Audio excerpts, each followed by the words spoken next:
Hello and welcome to another episode of the CG Garage. This is episode number 221, featuring my good friend Matan Abel, virtual art department supervisor at Happy Mushroom. I have known Matan for a long time. It was crazy because we were working with him on this project, and he's like, "Hey, Chris, it's been a really long time." I was like, "Oh my gosh, Matan! I haven't talked to you in like 15 years or something crazy like that." But he's a really, really cool guy. And I thought he was, he's always been a good guy. What did you think of the podcast, Kristen? Oh, it's a great podcast. I liked how you guys started off with, you had interviewed him. Was it for one of his first jobs here too? That was fun. Yeah, it was his first job, job in visual effects. Yep. And then I also liked how he's not into cars, but he loves lighting them. That was a fun story. And then he also worked with Alex Nice, who was on this podcast on the John Wick 3 glass scene. And that's where he got like into real time and the virtual production. And I liked his little story about like him working in China and just kind of overcoming all the cultural differences from language and time zones. It was just an interesting story. So yeah, it was a great podcast. Yeah, absolutely. Like I said, I've known Matan from long ago when he was sort of first starting his career in visual effects, and I did hire him, and I always loved his attitude and the quality of his work. He's one of those guys who just does his work. He does a great job, and he's got a great sense of humor and is just part of a great team. And it's really great to see it. It's really nice, honestly speaking, when you see someone like that who you've known for a while, and then you talk to them again, and they're like, supervising and doing really great work. It's really nice to catch up with them and see how awesome a job they're doing. Especially, and I learn a lot from Matan now because he's really been sort of involved heavily in the virtual production world and doing that kind of work in virtual production. So it's really great to see him sort of flourishing in that area. Love to have him on, and great to see him doing so well over at Happy Mushroom. Okay, so Kristen, we don't really have any announcements just yet in terms of events. We will be having some probably next week, but for now, if you guys want to find out anything going on in terms of events in the coming future, just go to chaos.com/events, or any other news about Chaos, just go to chaos.com. But if people want to know more about the podcast, where can they go? You can go to facebook.com/CG Garage Podcast or chaos.com/CG Garage. And if you guys want to, go ahead. I was going to say the youtube.com/Chaos Group TV is how you find us there. Right. Absolutely. And definitely check out our YouTubes because you'll be able to see the people in person. It's always a little more fun that way. And they will be good. But our Facebook page also has the videos as well. So again, that's facebook.com/CG Garage Podcast. If you guys have ideas for podcasts or any suggestions of guests or anything of that nature, or just some general feedback, go ahead and email us, labs@chaosgroup.com. We would love to hear from you. And of course, your suggestions on Apple Podcasts are also welcome. Please leave us a rating and a review and share us with your friends there. All right. That being said, please enjoy this amazing podcast with my good friend, Matan Abel. Welcome to another CG Garage, where the Chaos Group talks. You'll know it's over when the last bucket drops. We're gonna fire off rays in high dynamic range. We know that ambient occlusion is passé. Global illumination won't lead you astray. And while image-based lighting is really swell, you need to make sure everything has Fresnel. I'm glad I finally convinced you to do this podcast. I want to know this is the thing. So it has been a long time since you and I have seen each other. I want to say 2007? I saw you 8? No. So that was Sway days, right? Right. I ran into you in a bar somewhere on maybe Santa Monica Boulevard. We were wrapping up a show. You were there at the time. I think you were working at DD, and I ran into you at a bar, maybe 2012 time. Okay. Yeah, that would be DD time. Most recently. Right. A month ago. Yeah. So, but it's been a long time since you and I have worked together, but we had a lot of fun, and it was during Sway, Yeah. I believe. And I think I was the guy who I interviewed you, right? That was the That right? yeah, that really caught me by surprise. That was my first job. I was really excited about getting into VFX, and Okay. V-Ray was just coming into the scene, and it Hmm. was really hot, and I really wanted to learn it. And I downloaded your tutorial. Actually, it was a DVD. I think I got the physical even. Oh, you didn't bootleg it. Okay. Nice. Thank you. I don't remember exactly if I had a CG Peers account at the time. Okay. Yeah, I had the physical. Hmm. And yeah, my first interview, walked into the door at Sway, and there is the tutorial guide in front of me interviewing me for my first job in VFX. So it really caught me off guard, but I was like, I was I was struck. I was starstruck. Right. VFX starstruck at the time. Um, I think that helped me land the job. Were you I don't remember. What was the job we were working on? What was your first job? that was with Paul Gezzo. He was Okay. supervising Oh, okay. a some kind of car job. I don't remember what it Was it the was. Nissan like big gimbal shot thing? It might have been the one. It was at the time where there was a giant rainbow effect that Attila had been working on in the studio. I Oh, don't, all the car jobs kind of like they all blend blend together. into one for me. I don't Right. remember car manufacturers anymore. Right. I really need to see the shots to remember the jobs at this point. Right. Yes. I kind of think I remember. I think I remember all that. Oh my God. That was It was a while ago. actually, yeah, that job was my first and last 100-hour week on a Really? project. I don't know how many times you've done that. Um, I've done some 100-hour weeks. Yeah. yeah, They suck. yeah, they really do suck. But I was so happy to get that paycheck. I'd never Right. seen a paycheck that large before, and I'm like, Yeah. With whoa, overtime. Yeah. yeah, 100 hours. Yeah. Um, but I'm glad we as an industry kind of like went away from that for the time being. I'm Yeah. not seeing those kind of hours anymore, not even close. Okay. And even like 50, 60-hour weeks are getting more rare as well, which is really Mm. nice. Okay. People realize, you know, quality of life. Nice. All right. Well, let's. So you said that that was your first job in visual effects. So let's have your little origin story. So where did this come from? Where did it start? And I want to young boy inspired by art. I mean, what happened there? What made you what took that journey there? It probably started with video games. Good. I played games from the age of 10, and I still play them. They haven't Hmm. stopped. It's my Hmm. my pastime and addiction. So it really started there, and I was at UC Santa Barbara for just general education, and I didn't Hmm. know what I wanted to do until I saw a TV commercial for the Art Institute to make video games, and I said, "Mom, Dad, I want to go sign up to an art school and learn game art and media art." Okay. And thankfully, they were cool with it. I got into that, passed through the program, Right. started working at a game studio at Activision. A teacher had brought me in, and a few Hmm. other students. And interestingly, at the time, Activision had a policy that if you get somebody hired at the company, and the teacher had brought in like 5 or 6 students, you'd get like a 3 grand check. And he made them abandon that policy because he had just like a fantastic source of junior artists being a teacher Right. at the Art Institute. Um, so he got me into games. I did that for about a year and a half, and Right. then got out of it and wanted to do VFX. So started learning V-Ray. So okay. So you went from game. So how long were you in the game industry for?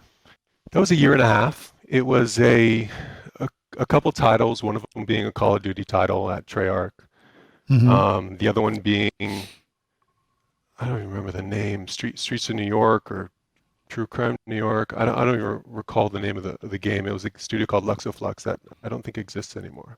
Right. Okay. Um, but at the time, I think I was making like 35K and working like 70-hour weeks. And Right. at some point, I'm just like, I need to get out. This doesn't feel right. Mm. Get out of the games industry.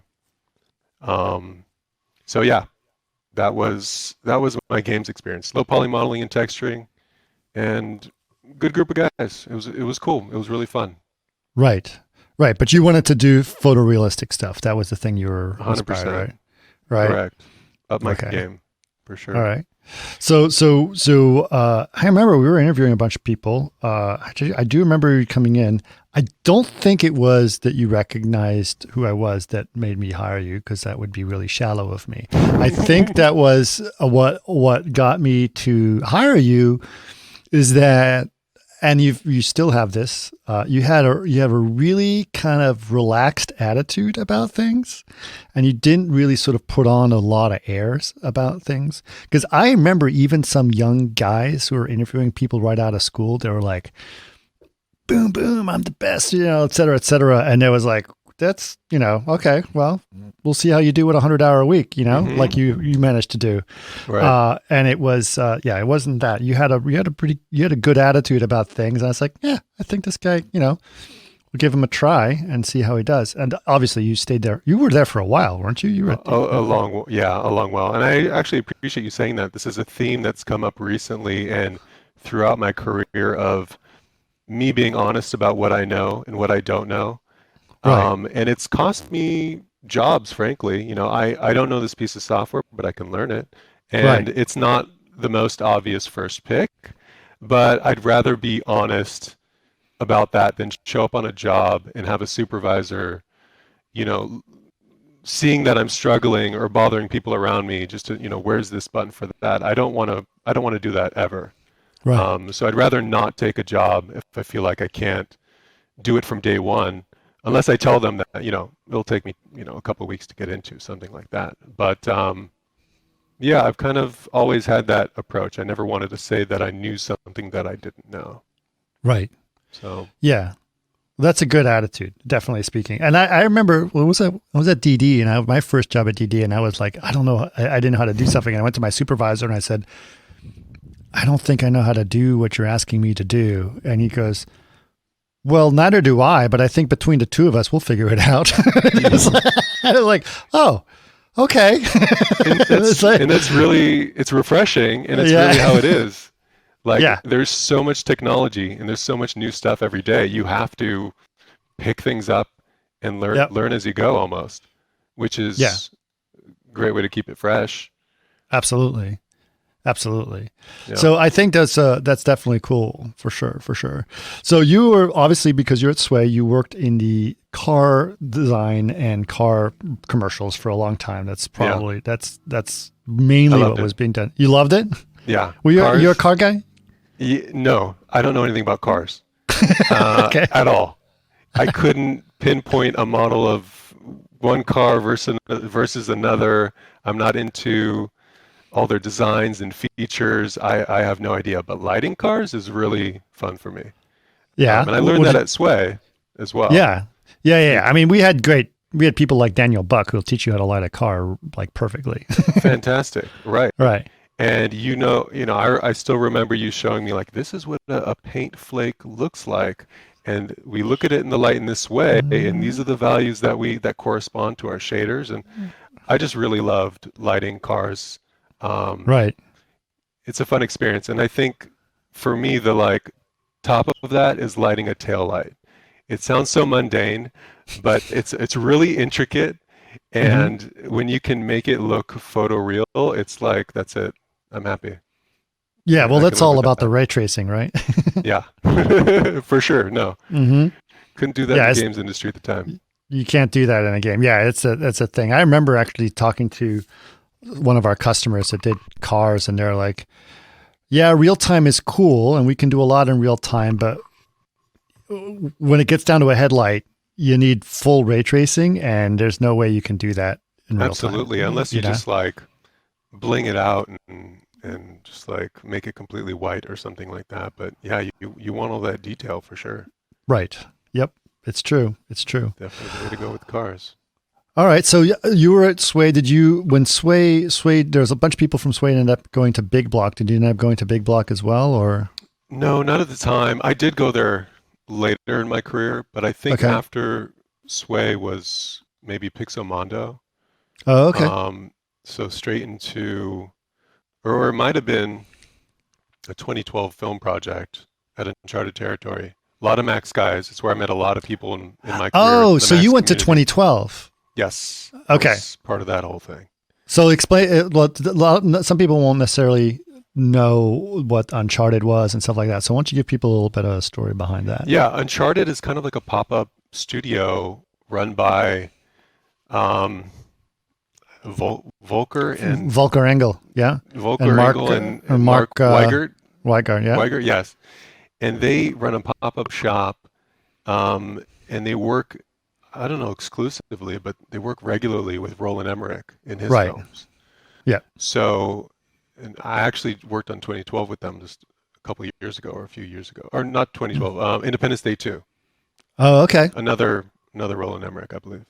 yep. So yeah, they had a pop-up studio. It was on the Sony lot, Mm-hmm. and they crammed, a bunch of Max artists and effects artists and compositors into the Sony lot, Right, and we worked on that 2012 movie. It was about a yeah, year and a half. yeah. A year and a half. Wow. Yeah, Okay. long. Yeah, and you guys were using, I think it was Final Render at the time. It was a little bit Yeah, painful I do remember that. I don't remember why they picked Final Render. It might have been because they're some artists German. were more used to it. There's that. That's a good theory. Yeah. Um, and I don't know, maybe it worked out in the deal for them at the Right. time. So It was it did it everything was we an needed to do. Yeah, but it was a really good. I mean, obviously, the work you guys did was really cool. I remember the big one that I think everyone kind of remembers that Uncharted did was the driving the limo through the city with the earthquake and everything. I mean, that is an insane amount of destruction. It looked incredible. It is insane. And I was building those houses with a couple other guys. Right. So we built them with no penetrations. So we would build the interior frame, the wooden frame of the house, fill in the insulation, put layers of like drywall, and then shingles, and then, dress up the whole house, all the roof tiling, no intersections, because for effect simulations, I don't know how it is now, but at the time you're doing destruction, you couldn't have those penetrations to have a good solve. Right. So we built those things from the inside out. And funny thing about that shot is everyone had it on their reel at the time. Right. So I took a little bit of time after that movie and I didn't work.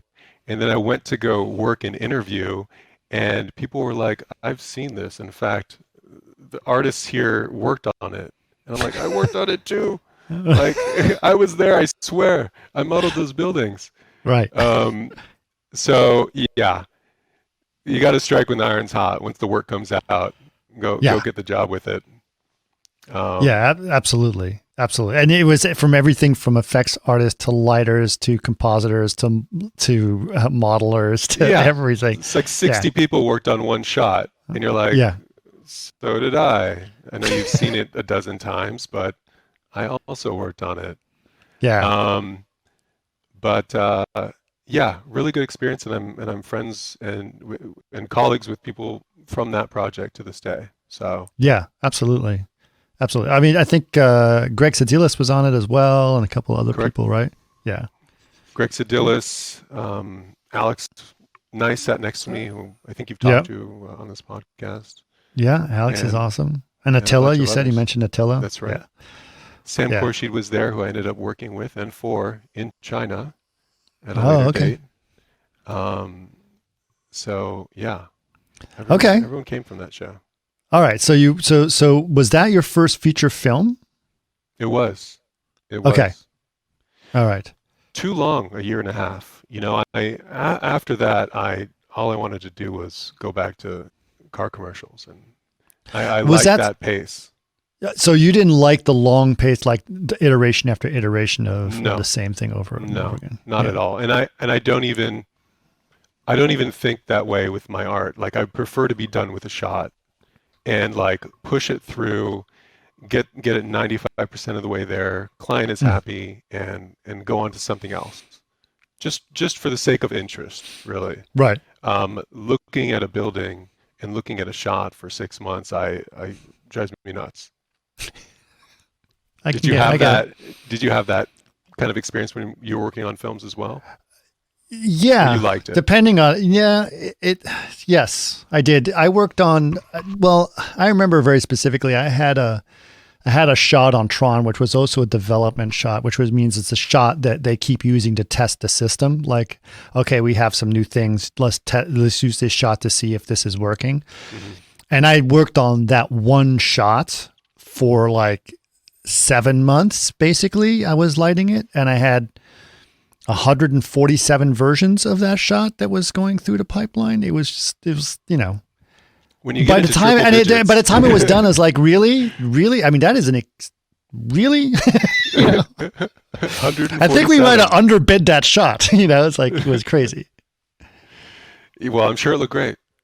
It did. It did. And it wasn't necessarily a hero shot either. It was just like one shot that had a bunch of stuff in it. And I was like, okay. All the elements you needed to test. Yeah. But it was kind of, those are things that are interesting. I do agree. Sometimes it's a little tedious when it goes over and over and over again. You feel, especially when you start to nitpick things, I think that's when it gets a little bit too much, but it's really hard to do. Like, you work on one of those big shots on 2012. I can't imagine how much you have to look for in that shot, right? You're like, oh gosh. Oh, I mean, God bless them. The compositors probably spent way longer on it than even the lighters did. Because, at that time, and I'm not a compositor by trade, but at that time, I'm sure they were doing like whole back to beauty compositing. Right. Every element broken out. I think compositors still do that these days. Sometimes. Maybe less common now. Because 3D looks so good. Not as necessary. Not as necessary. Yeah. 3D looks so much better now out of 3D than it used to, I suppose. Right.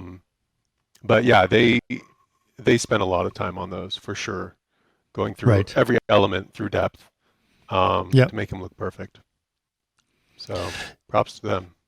Yeah, it's true. It's true. But I think there's a lot to be said about those major shots where, like, oh, suddenly it's great. And then, a shot like that one, as you mentioned, may have, 20, 30 layers or 100 layers of stuff. And then one layer may have 2 bad frames, and then you got to re-render that.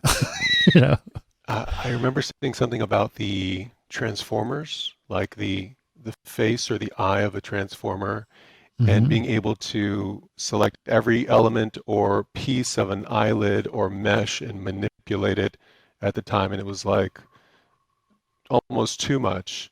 But, that's the level of control that I guess art directors and VFX supervisors want at the end of the day.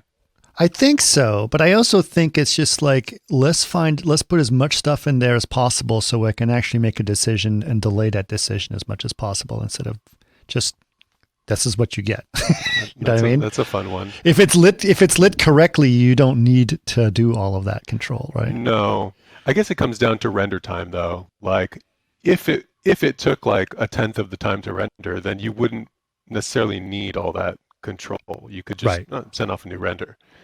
And I guess that speed is speeding up probably, this iterative process. Yes. And I think what's also happening is, look at Pixar, right? Pixar never had compositors for a long time. Did they not? No. Wow. No, they didn't. They if something was not lit correctly, just re-render it.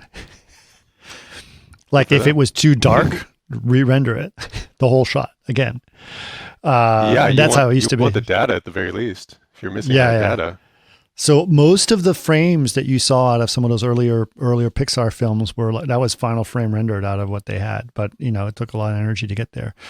And that's cool, honestly. That's where I want to be. I don't want to have to composite anything. My own sensibilities. Perfect out of 3D, looks great. Yeah. Lay in some atmosphere, some depth, and you're good. That would be nice. On to the next shot. That would be nice. There's a little bit of stuff that you can do in comp that's like, ooh, beautiful. Just a little take the edge off, something that's not necessarily always possible in certain 3D applications Don't say or in kiss it certain in. renders. Yeah, just a little bit You of made the something. gesture, but the kiss it in is something I've heard compositors say Yeah, over and yeah. over. Which is So, yeah. basically just blur it a little bit. Got a little highlight right here. Kiss it in. Yeah, take the hardness out of that shot. Yeah, Okay, for well sure. that's cool. So 2012 was your big show, your big feature film, which is a pretty big one. That's a pretty big one to get involved in. Yeah. It is. It was big. So that's cool. And then you worked on that for a year and a half, and he's like, okay, no more, and I don't want to get back. So did you go back into commercials after that? I think I did. Maybe more car stuff, but I Mhm. actually at some point transitioned to Pixomondo, and they were doing a lot of film stuff as well. Oh, So- okay. So you went to Pixo. So I went to Pixo, and I've been freelancing this entire time. I haven't taken Okay. a full-time job yet, and I haven't for my entire career except for my first job and my current job. So this is all just me bouncing around, commercial to film project, commercial to web app thing. Okay. So yeah, got into Pixomondo, and they had a bunch of film projects, Okay. and they were all cool and different. Okay. So one of them was like the Last Airbender, so a lot of water effects and ice effects. That was Sure. awesome. I worked on A Nightmare on Elm Street, so Nice. it's like a blood-soaked hallway filling up shot. That's cool. So that was fun to do.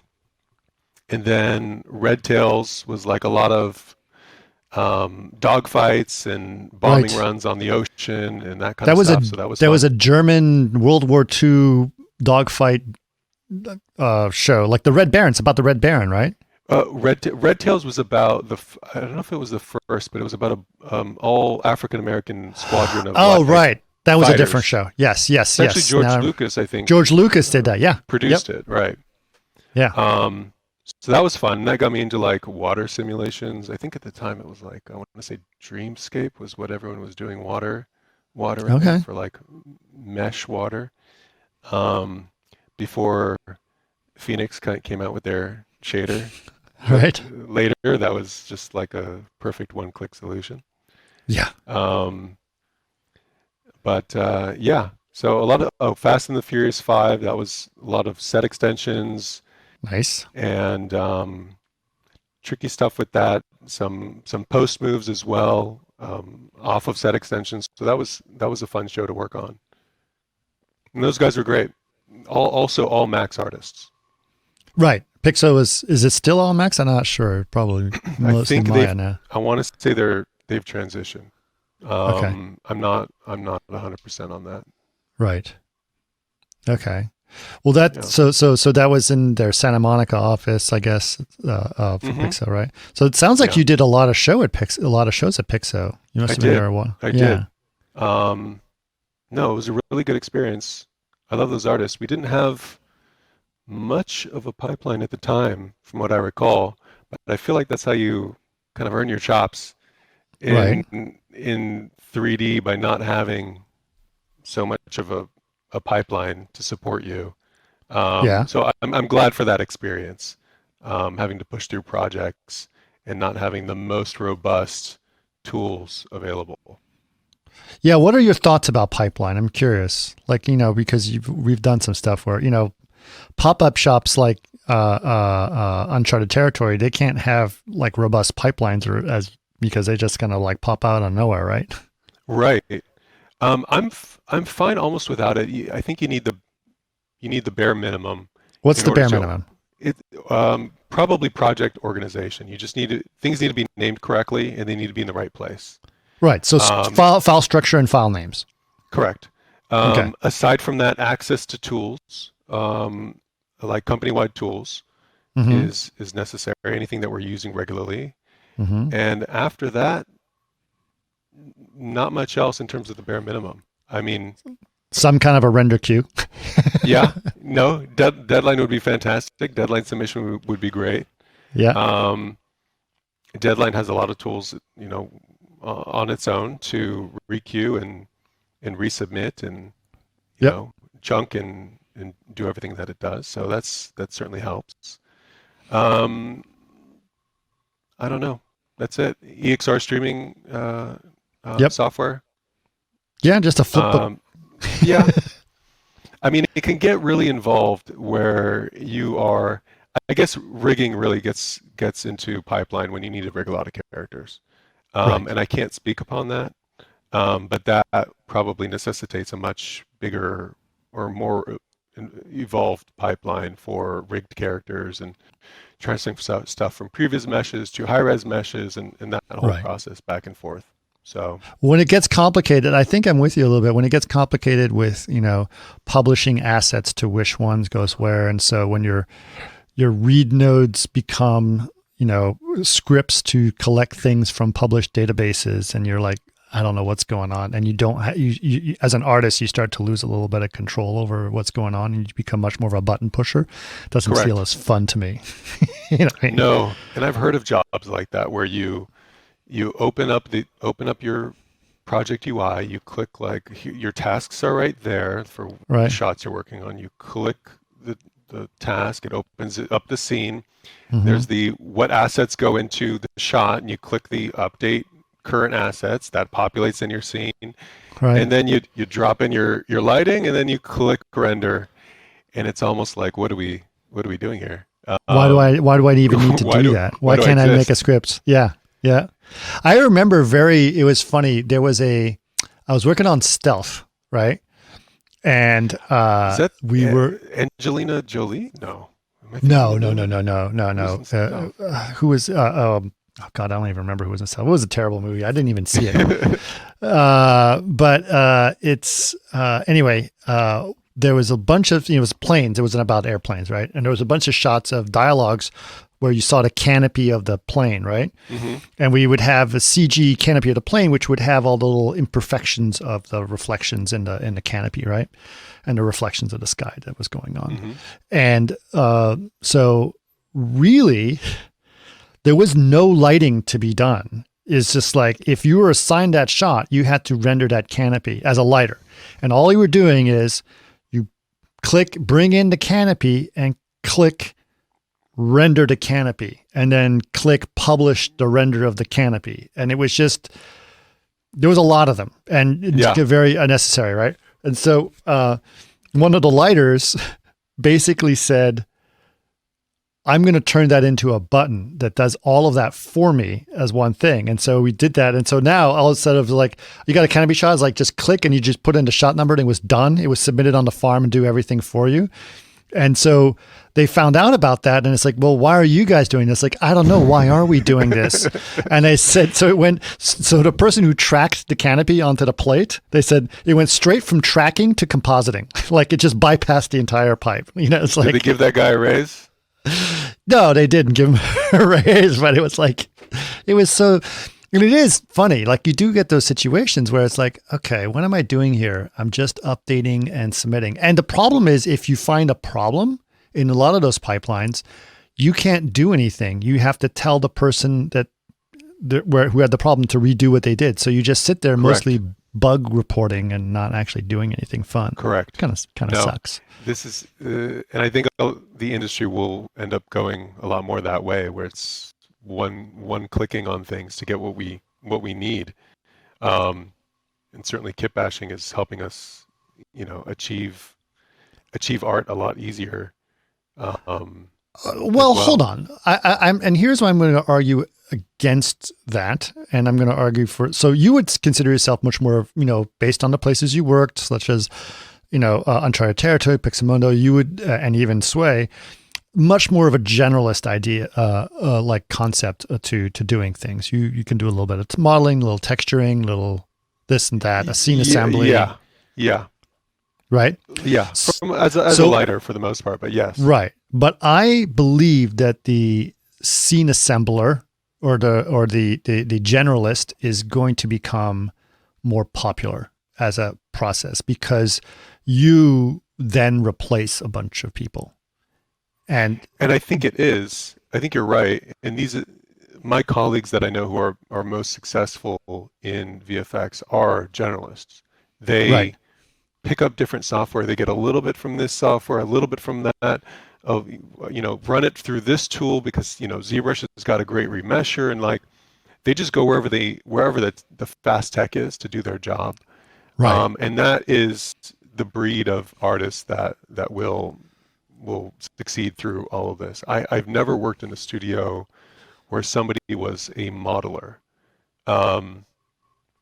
It didn't exist. Like Right. I remember looking at portfolios.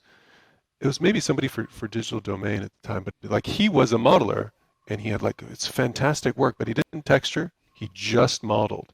And Right. I guess those people they still exist, but I had never worked in an environment where it was so compartmentalized Yeah. from the different disciplines. Everybody kind of like did a bit of everything. Right.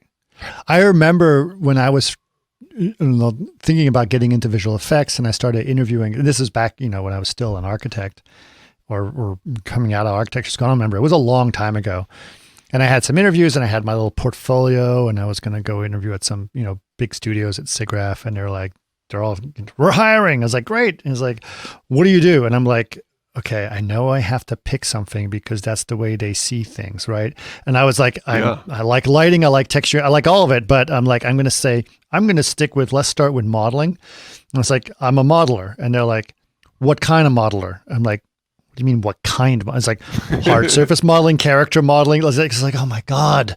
It's like, it's even more segregated than that. I was like, okay, yeah, I guess hard surface modeling. So a smaller studio really suited you then. Sway made a lot of sense. Sway, well, what suited me, I think, is I actually, what I liked about Sway, and something I really thank Mark for giving me the opportunity on this, is Sway basically told me, it's like, here, you do it. And I had been used to being told what to do for a long time. And I was getting frustrated with it because I thought it was like, this isn't efficient, right? There's other ways of doing things. And I'd rather hire good people who can solve many problems rather than someone who's a really good modeler, right? Because that person that's just not useful to me in certain cases, right? And then so that just didn't work for me. So I do think that worked, and it's exactly why I hire people like you or whoever, right? And I work with people like Greg Sedelis is an amazing generalist, right? He can do whatever, So the specialists, I think they do have their place, and sure, I think it's probably in projects where there's a lot of one thing. right? Short turnaround projects, most likely not. But if you have to model a lot of characters or texture a lot of assets, and you can run it through the chain, then that I think works really well.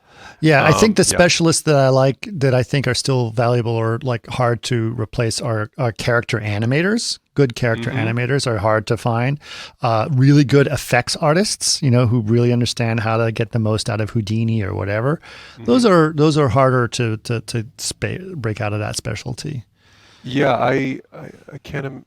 I don't think I know of an effects artist that does generalist work. Most of them, I think, are rather specialist in their work. But I do know generalists who says, I just need a little bit of smoke here, or I need a wave here, or a little fluid sim that's like, they can do that. You know what I mean? Yeah. So, but for, a good generalist can get a little bit, but if it's a big destruction shot, you need a effects artist there. Bring in the heavy guns. Yeah. Yeah. Well, that's cool. All right. So so how long were you at Pixar? What was your time frame there? I want to say like 4 years. Really, a lot of it's a blur to me, my career. I don't know if you ever have this experience. It's maybe I'm suffering from some kind of memory loss.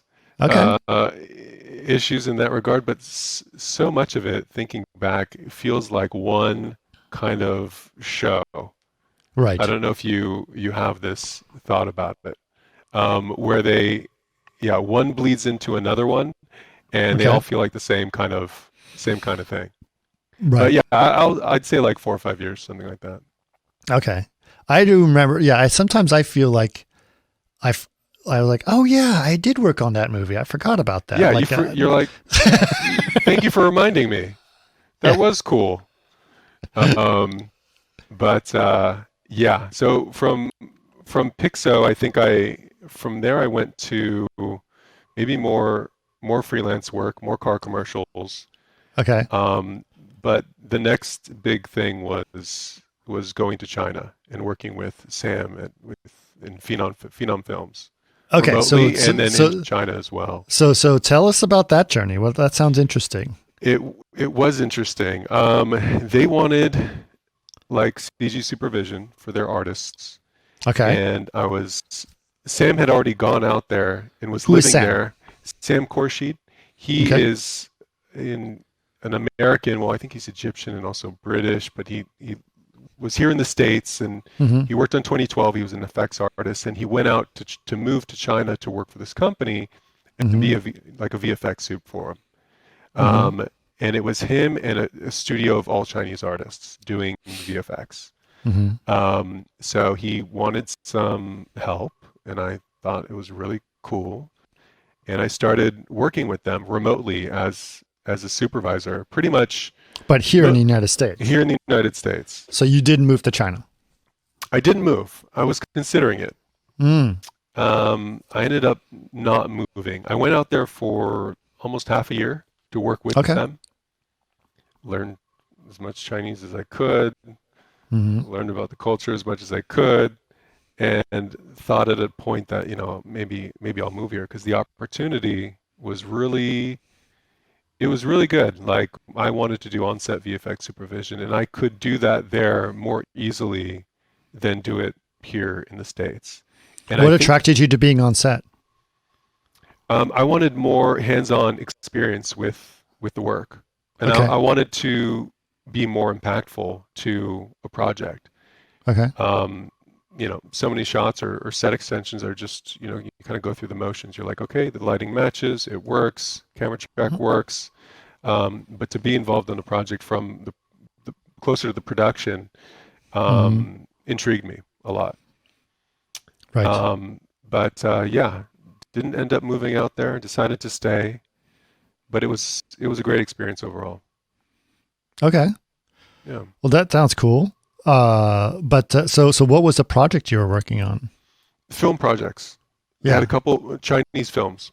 Okay. So wasn't like anything that we know, like, what was that? The Wandering Earth? Wasn't that that wasn't one of the big ones? I don't know if you worked on that show. They go through multiple names. There's a Okay. Chinese name and also an English name. So one was called like Mojin.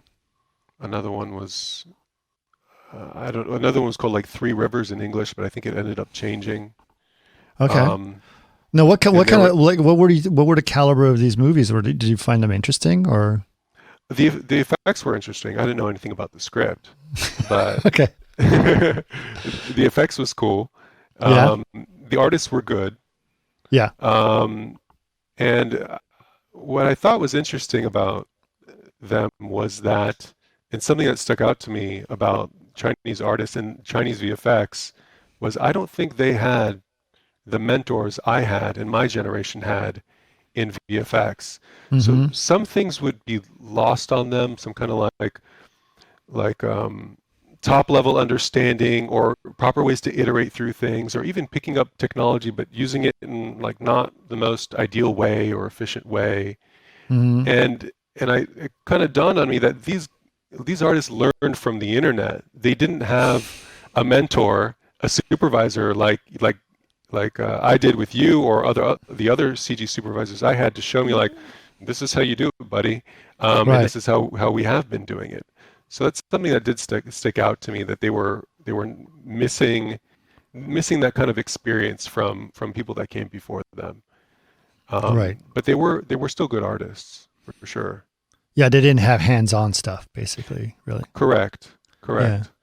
And they slept at their desks, which was Really? interesting too. Wow. Yeah, they when you'd see an artist sleeping at their desk, and you'd be like, "Is that guy okay?" And they're like, "Yeah, he's just tired," and that was fine culturally. Wow. So, yeah, definitely different place. So they didn't go home during the day. No, they did go home at the end of the day. They would just sleep Okay. in the middle of their day at their desk. Okay. Yeah. Yeah. Wow. All right. Okay. Well, that was cool. So you said you did that for what, a year and a half or so? That was 2 years. 2 years. Okay. 6 months there, and then the rest of it working remote Right. from Okay. home. Okay. Pretty much And making then master files and sending it off. how was the time difference? It was very difficult. I would finish my day at 7, and they'd Right. start their day, and then I'd be working, helping them like into the night when I'm not supposed to, Right. and then wake up in the morning and there's like a flood of emails, and then keep, Right. do it all over again. Um, Yeah. and you'd have to guide people through an interpreter as well. Oh my God, that's right. So you prep a scene, and the first thing you learn when you do all that is guides, visual guides. Here's a screenshot. These markings should be this, not this, X, circle, and just lay everything out visually, type it up, and that usually translates really well. Wow. Interesting. Yeah. Yeah, I didn't think about like language on top of time zone must have been very challenging. It was. And live, being there live, I needed an interpreter with me to like kind of dictate. Right. So I'd say something, they'd interpret, and then the artist would look at me and I'm like, did that make sense? Hopefully it did. Yeah. Yeah. I do remember I did a podcast with a friend of mine, Asuka, and I knew her when she first started, and she's Japanese, and she was an intern, and we just hired her, and I just did a podcast with her, and she speaks English now, but she told me, I said, I always thought she was really, really shy. And she says, it's not that I was shy. I just didn't understand anything you were saying because I didn't speak English at the time. I'm like, wow, you managed to do pretty good not knowing English. And so that's incredible. Yeah. So she just nodded and okay. She would just nod and go, uh-huh. And I would just point at things. And she's like, I think he wants this way. And she would try to figure it out. And she did a good job. But The man it's is like, yelling at the screen. Yeah. Yeah. It's So I funny should how change like it. just pointing at a few things can, like, oh, there's something wrong here. Oh, I can probably figure out what's wrong there. You know what I mean? Like you don't always need all the words to tell them what's This, going on. not this. Right. Yep. Yeah. But there is something with that I never understood, and I don't know if I came across it, but with saving face in Chinese culture, and I always questioned whether I was saying something was too aggressive. Okay. In the way that we talk about work, but it never came back to me, but it was on my mind from time to time. Being out Right. there, and the way I'd critique work, you'd have to say this is good, but like maybe we can do this as well. Right. So I don't know how predominant it is with the younger generation, but it's something that I did keep in my mind while I was there. Yeah. I wonder what that's like because, obviously here some people are like, nah, this looks like crap. Fix it. You know what I mean? And I'm like, Certainly. all right. And some people are like, well, thank you so much for your help. But what would be really nice is if you were able to just touch in this and otherwise it's just a great, you get the overly nice people and they're like, yeah. I kind of try to do like I say, it's good, but do this, this, and this, and then because I don't have that kind of time to There is a massage time. people's. No, No, you've got five more meetings that day, and you got to get through these shots. Yeah, yeah, So let's. yeah. So what did you like being a supervisor? I did. Really, there's only a couple paths through this industry. You either specialize or you supervise. Right. And I didn't want to spend any longer on like noodling something than I had to. So yeah, Right. supervision appealed to me more. Yes. Than specializing for sure. Yeah, I could definitely see you doing that because that seems like something you'd be good at. Yeah, that makes sense. It's not always easy, of course. No, sitting in You've had front of your a share shot of it. board is really boring too. So like, all right. Yeah, in your free time, and then in your free time, you get to play with tools or new things, and like, Right. try to implement some new stuff. Or opening other people's scene files to see what the hell happened. Yeah. Right. Yep. Debugging, whatever Mhm. you need to do to get through the project, of course. Right. But yeah, I do enjoy it. Hopefully, it's one project at a time, though. Right. Juggling multiple projects at a time does get crazy. as it should for anyone, really. Oh, sure. Yeah. Absolutely. Absolutely. Well, that's cool. That's really cool. Okay. After you finished that, what did you transition to? I kept doing more car commercials, more freelance gigs. I think I went back and forth between cars and Pixomondo multiple times. Mm-hmm. Some TV got into there as well with Okay. Fuse Effects and also a TV project at Pixo. Mm-hmm. But the next big thing was this current job that I have now Mm-hmm. at Happy Mushroom, working on virtual production. Actually, I'll backtrack because it was a John Wick project that brought me into virtual production through Alex Nice. Oh, yes. Right. Nice. So were you working on the John Wick 3 with the glass thing? That's right, and other sets as well. Oh, okay. So tell that story because that's going to be a good one. Yeah. Alex had gotten into the union, Art Directors Guilds, and Yes, he was he did. working directly for production designers. Yep. All of us on the other side of the fence are very proud of Alex Yeah. in getting into that side of production. So he's very unique. He's a concept artist, but he's doing also 3D and VR and all these things that he's introducing directors and production designers to that they weren't Mm-hmm. aware of that they started really loving. So he's doing more and more VR, and he was working on John Wick, and he needed help because he was trying to do 3D and concept at the same time. So he brought me in. It was about a 4-month project of building sets in Unreal and look deving environments for the production designer and the director and whoever else they wanted to throw into it. Nice. And that was so impactful to me in my career. Like that's a project I will never forget and will never be muddied or muddled with other projects because I felt like I was really part of the movie making process. I Uh-huh. wasn't doing, some kind of post work. I was helping them construct these sets. Right. So that was my first kind of venture into real-time environment work. And this was for the glass building thing that was in John Wick 3 from what I remember. Yeah, Also. it was that environment, and we had a couple other sets that went through various stages, but then Mhm. we more flushed out a Highlander set for a Highlander pitch that never Oh, got okay. greenlit. It was a cool idea of Highlander, like a modern day Highlander going to the Mhm. future and in the past and all that.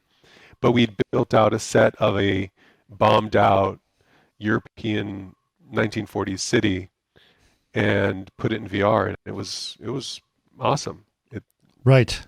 it was they were really impressed, and it's a joy to go to work every day and introduce people to VR or 3D that just like are so thankful and they just love it so much and they're like, this is so cool. Can Right. you give us more of it?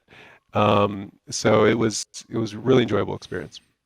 Yeah, I think it's interesting because Alex, I know Alex's story is pretty interesting. He obviously, there's another episode, as you remember, with Alex, but he did some concept art, et cetera, but he was a production artist, and then he was also worked at Magnopus, where he picked up a lot of this VR stuff, Yeah. and picked up a lot of that idea.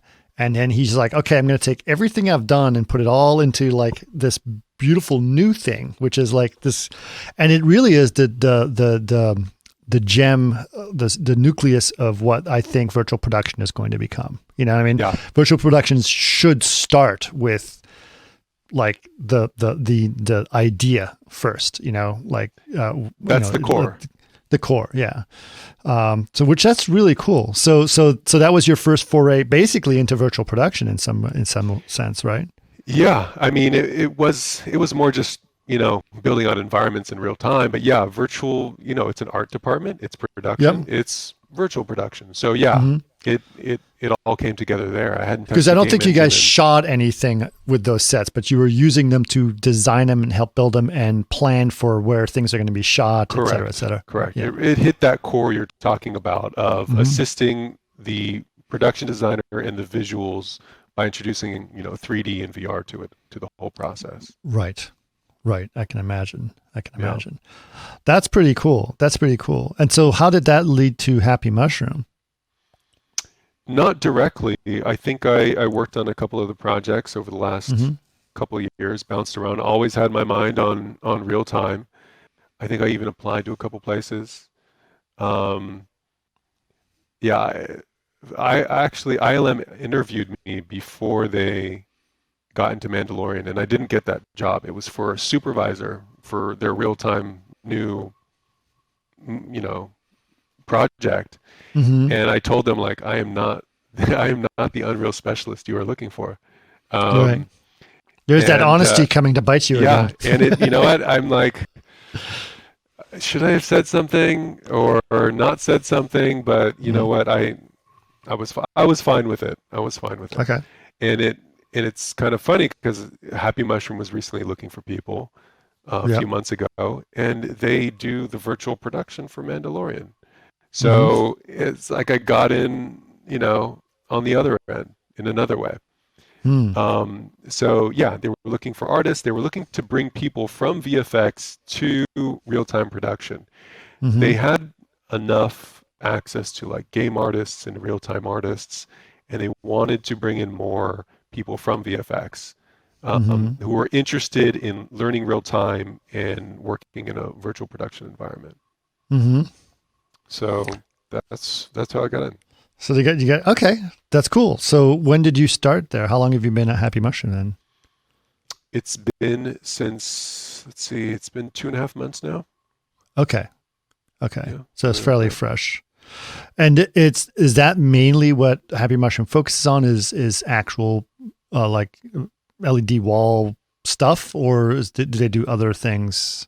Other kinds of virtual production. That's their focus. It's primarily about the virtual art department for them.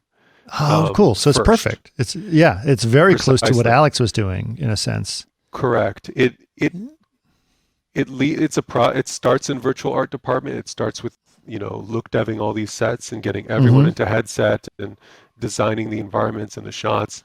And then it leads into the finalizing work of then like finishing the shot and then putting it on the volume. So the studio focused primarily on the virtual art department core, really ingraining themselves into the art department with the production designer. Right. Yeah. Right. Well, that's fascinating. That's cool. Now, there's probably, you haven't been at the company very long. There's probably lots of projects and stuff that you can't talk about. So I'm not going to ask you to violate anything that you don't want to violate. But I am curious about your thoughts, your personal thoughts on the future of what this means in terms of filmmaking. How do you see that? Obviously, what you did with Alex had an impact on you thinking about how you make movies. But now that you've been doing it for Happy Mushroom for a while, what are your thoughts now about the future of filmmaking? I think we're just going to get more of it, a lot more of it. Okay. I heard someone recently say that, only 25% of that movie was shot on a volume shoot, and I'm thinking only 25%. Right. 3 years ago it was 0, and now it's 25. Meaning 5 years from now it could be 50 or 75% potentially. Right. I think there's a lot. Most of what we do in VFX, or most of what is done, if I had to guess, would be set extensions. Yes. The big blockbuster shots, the huge simulations and destruction shots, those will be the very last things. Right. If ever, I'm not sure if they can potentially ever come across to real time. But everything outside of that, including characters and of course set extensions and even some small effect stuff, will be part of the production process. The filmmakers want to touch this work and have a say in it, and not wait 6 months after they shoot it for some VFX studio to do something that's aside from their vision.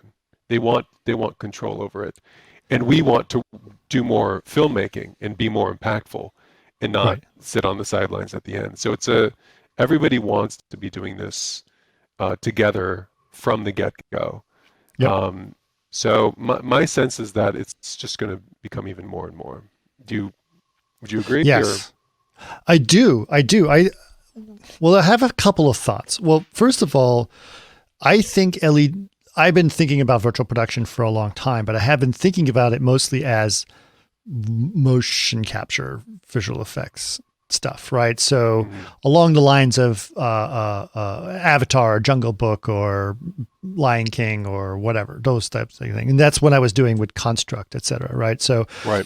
and I think virtualizing the camera is a very interesting thing. When I'm looking through a viewport of the camera in front of me, that's kind of an interesting little exercise. Like, oh, okay, so now I can see what I'm actually seeing. But everything inside here is synthetic, but I'm tracking it in real time, and people are acting it out in front of me, and that's getting translated. That's how I sort of see virtual production in a lot of ways. When I see LED walls, I'm thinking that is mainly the way I see it is a replacement of the green screen, right? The green screen was there before, and now it's just not there. Now, it is very impactful because not only does it replace the green screen, but it also replaces the work that has to go after you've shot the green screen. Yep. Right? So that's kind of a nice thing. And it also provides, finally, for the people in both the DP and the talent or the actors who are involved in front of it, provides them with context for what the hell is going on, which is before they were just acting in front of a green screen, and it's very challenging to act in front of a green screen. So I think it does offer a lot of benefits for the crew and for people. It's like, this is how I want it lit. Oh, it's not quite lit right. Then we can move it and do that in real time. And that's wonderful. That's wonderful that they can do that. Particularly for the Mandalorian, they were dealing with like a fully reflective outfit. Yeah. And I'm thinking about like movies like The Oblivion that Pixomondo worked on, where they'd have to have these rear projection of clouds surrounding that base they had up there, because everything was metal, and you can't green screen that. You needed it to be practically there for full reflection. So there's downsides. I'm not fully aware of all of them. I know that some people wish that these screens got brighter, that there are seams potentially. You can only get so close, or only use certain kinds of lenses. Otherwise, you start to see the pattern. Yeah, the pattern. But that'll evolve, and it'll all get better. Yeah. So I do have a question about that, because, and this is the little bit of the controversial thing, because I've had a lot of interviews with people who have been talking about virtual production in this area. And their problem, especially during the pandemic, is that you've got studios now who don't really understand anything about virtual production. And they're like, we are not able to shoot, so we're just going to Mandalorian it, is what they've been saying. And I'm like just me, I just goes like this, The Mandalorian is a great, in my mind, it's a great idea that works really well for that show. Now, it can translate to other things, but you can't just quote unquote Mandalorian everything. And I'm smiling because I've talked to people about this specifically, and the Mandalorian it I've heard directly from people as well who don't understand as much of the process. Right. It's we've had to come a long way in post VFX in educating our clients on what we can and cannot do, what's practical, and they've kind of learned that and know what they can expect from us, and we know that their expectations are managed, and that's taken some time. It's taken, I don't know, 15, 20 years. So we jump to the forefront of production, and we're going to have to go through a whole new re-education process with people about how this stuff really comes together. I think what people dismiss is how much iteration goes back and forth between practical and the virtual. Right. When you do a post set extension, that integration of getting the lighting to match and all the scale to be right, and that's what they're not considering in virtual production. It's the back and forth between set design and DP, and then the set and lighting and building out the whole environment, and it goes back and forth until you have a perfect environment that works with a perfect set for whatever they're whatever they want to construct. So that back and forth, they think they don't even consider, but we really need to spend more time educating clients on the process. Absolutely. Yeah, yeah, it's interesting. It's interesting, and I think it's great. I think that, like you said, this is a new piece of technology, and it's certainly something that's great to have in your arsenals as far as tools, and definitely very popular. I think there are probably hundreds of stages that people are building around the world now to try to do that. So there are, and I'm like, how much does it cost to make a stage? Maybe I have my own stage. Yeah, and then you can't afford it. It's ginormous. Yeah, yes. everybody's building stages, and clients want to do it. They don't know all what it is either, but they want it. Right. Because, pandemic is really propelling a lot of it as well. Right. So yeah, definitely interesting times, and I think it is the future of our industry, of VFX. The post houses will have less and less work, and in fact, they're building virtual production, units themselves to bid on this kind of work. So they are transforming to do that kind of work, and we'll see less post, and everybody will kind of like transform into production. Right. Cool. Well, do you see? I mean, is this something that you're excited about being part of the virtual production world at this point? Yes, I am, particularly because there's so much development happening with the tech, with like Unreal, for instance.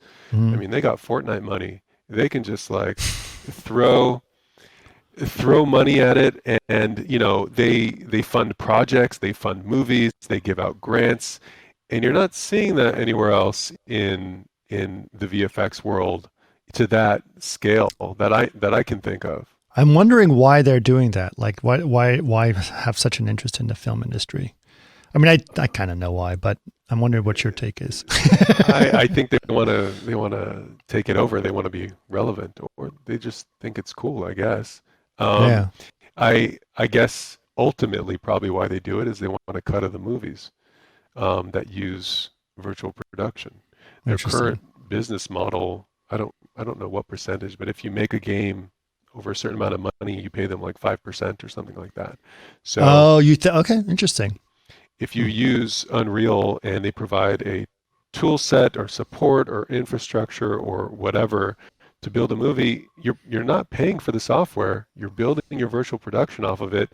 Right. They get a 5% cut of that movie, and now they ingrain themselves into the film industry. Interesting. Yeah. Well, we'll see. It's interesting. Sure. All right. Well, we've gone over an hour, but it was awesome talking to you, Matan. Always fun. It was so funny when we ran into you recently. I was like, oh my God, I haven't spoken to Matan forever. Yeah. So very exciting. I'm glad we could finally that brought us together. It's true. Yeah, I definitely have an interest in that myself. But I'm glad we're able to do that. Glad we're able to convince you to do it. Hopefully this experience wasn't too painful for you. I know you were nervous about doing a podcast. Yeah, no, it was fine. The pain left me after 5 minutes, and that's what I told you. It's like going into a cold body of water, and then you're just which I have done. And You're absolutely right. Well, thank you. No, it was good to chat for sure.